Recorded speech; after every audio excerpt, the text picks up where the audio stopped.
it's very dependent on where you are living in Denmark. Like the city is so different from my last area.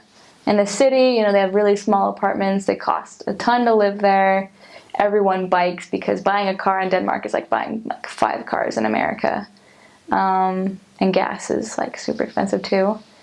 Most people work, like both if they got married, then both spouses would usually work. Kids kind of go to daycare pretty early on, probably after like 18 months. Public transportation in Denmark, I mean, just like in anywhere else in Europe, is amazing. Like you can get anywhere you want, and it's generally like, I feel like in America, like people judge buses as like, oh, you ride a bus, that's kind of like, ugh. But in Denmark, like that's what everyone does. You know, you get on the bus to church, and there's like 5 or 6 other members that get on the bus too on the way. And biking is just so much easier there than it is anywhere in America because a lot of stuff is closer together. They generally, towns will have like a main shopping street where it's just walking only, and like they'll have the shops all lining this side of the walking street. Denmark is like the safest country in the world, or at least one of them. There was a senior couple that left an iPad on the bus and it got turned in. And like I lost like a wallet or something on a bus and it got turned in. Like generally pretty safe. It's kind of changing. The culture is changing a little bit because there are a lot of immigrants coming.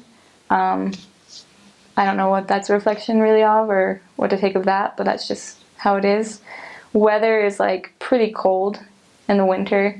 Like leaving the apartment, I had like fleece leggings and 2 scarves and like this down jacket with like coyote fur on the hood and these really, really warm gloves. I'm like, okay, let's go. I'm ready. Let's go bike.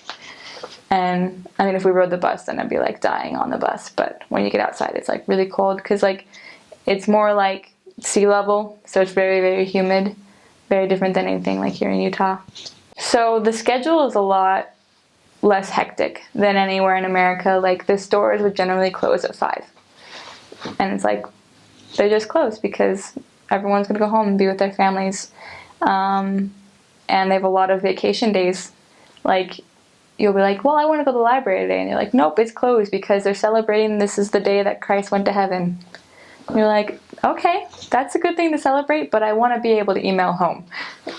But they just take it really a lot more relaxed than America.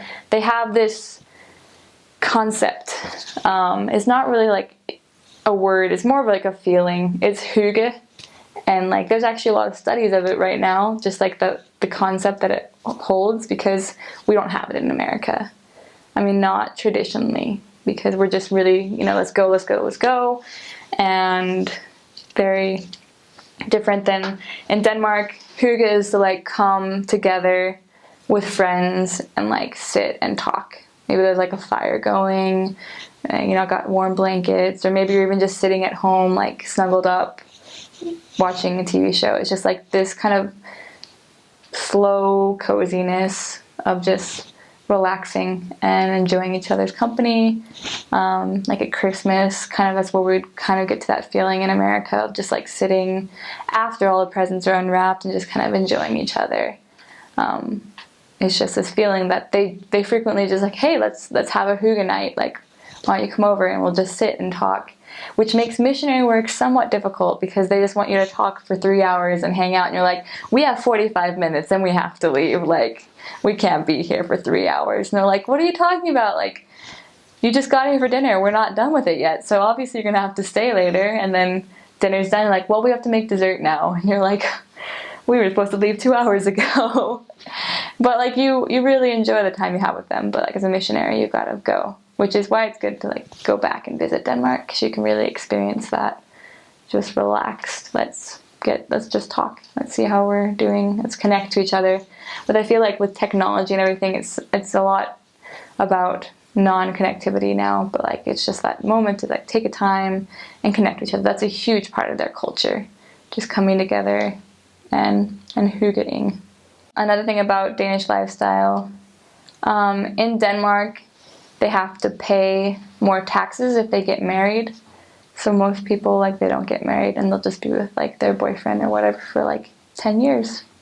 I feel really sad that it's like it costs them more money to get married. Like, I feel like it's a real deterrent in the law of chastity and people joining the church, because, you know, they can't afford to get married because those taxes would just be too much, and maybe their faith's not at the point where they would accept the fact that if they did do it, they would get blessed and be able to make it. But